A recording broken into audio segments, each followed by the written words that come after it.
Chapter 5. Sudden Shenanigans. Out of the mist appeared the Nutcracker. He was still made from wood, but now he was striding about like a real person, all swinging arms and bouncy bendy knees. His shiny gold buttons and well-polished boots gleamed in the light of the Christmas tree candles, and his red velvet jacket looked magnificent. He grinned the nice big grin they'd seen him smile at the party earlier, but this time he waved too. "Hello!" he cried. All Clara and Fritz could do to begin with was stand with their mouths open. Then very slowly they raised their hands and waved back to him. "I was hoping you'd come, and you did," chattered the Nutcracker excitedly. "I'm Walter, and this is, he pointed to the swan, who had waddled up behind him. "Actually, I don't know her name. Shall we call her Bunty? Bunty's a good name for a swan, isn't it? Anyway, I'm delighted you're here." Behind him, the swan got up, honked, stretched her wings rather haughtily, and started pecking around for any crumbs on the parlour floor. Carla and Fritz were still speechless. For a moment, Clara wondered whether she'd bumped her head. Then she took a deep breath and pulled herself together. I'm Clara, and this is my little brother Fritz," she stammered. "We're very glad to meet you, but can you tell us what exactly is happening? Are we dreaming, or is this real?" Beside her, Fritz pinched himself hard on the arm, said "ouch," and then nodded. A pinch wouldn't hurt if he was dreaming. "Oh no, this is real all right," said Walter. "You've just shrunk, that's all." Clara wasn't sure that really explained things, but before she could ask anything else, Walter jumped like he'd suddenly remembered something. "Great gobstoppers!" he cried. "Look at me, just standing here chattering away like I haven't got an important job to do." He patted his jacket, and as he did, Clara noticed a bump under it like something was hiding beneath the red velvet. Whatever it was, Walter seemed relieved it was there. "Now, where can I hide it?" He picked up the heavy corner of the rug and looked frantically about underneath it. Fritz came to look too. "No, too obvious," Walter said to himself. "Not a good hiding place." "A hiding place for what exactly?" Fritz asked. Walter didn't answer. Instead, he looked wildly around the room again. Clara and Fritz eyeballed each other as Walter began marching about and talking to himself.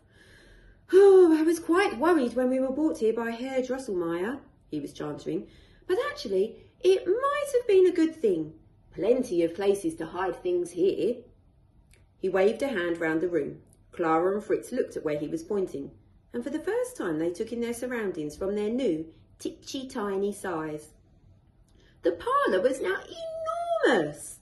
The furniture was gargantuan, and on the floor the rug stretched out for as far as they could see. Its tufty surface waved like a field of wheat in the slight cold breeze blowing down the chimney. Behind them, the empty fireplace looked like the vast, spooky entrance to a deep, dark cave. But where will it be safest?" continued Walter.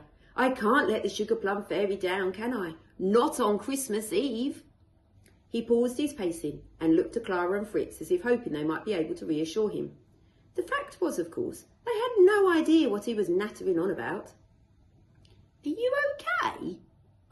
Clara asked him. "Oh, yes," said Walter cheerfully enough. But underneath the cheerfulness there was definitely a wobble of worry. Then he sighed. "Well, actually, no." The fringing on the shoulder of his uniform went limp. "Can you help me?" he said. "I need to hide this, just for a few more hours." He reached into his jacket and pulled out a small golden key. "It's very important." The key glinted in the light of the Christmas candles, and the air fizzed and sparkled around it. A magic key, thought Clara.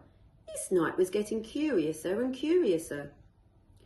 "I must keep it safe, you see," continued Walter. "Very safe." Clara was about to ask what the key was for when the parlour floor suddenly began to shake. Gently at first, then really quite fiercely. Then came the shouting. squeaky shouting. "Oh no!" exclaimed Walter. "He's found me!"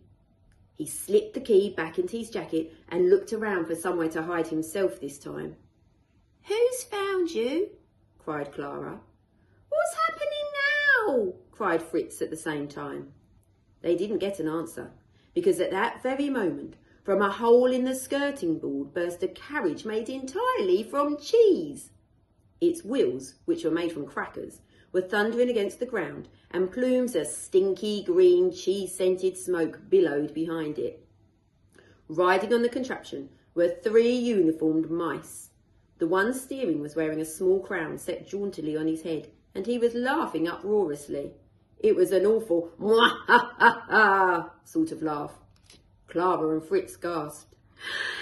"It's the Mouse King!" cried Walter, panicked. "Quick,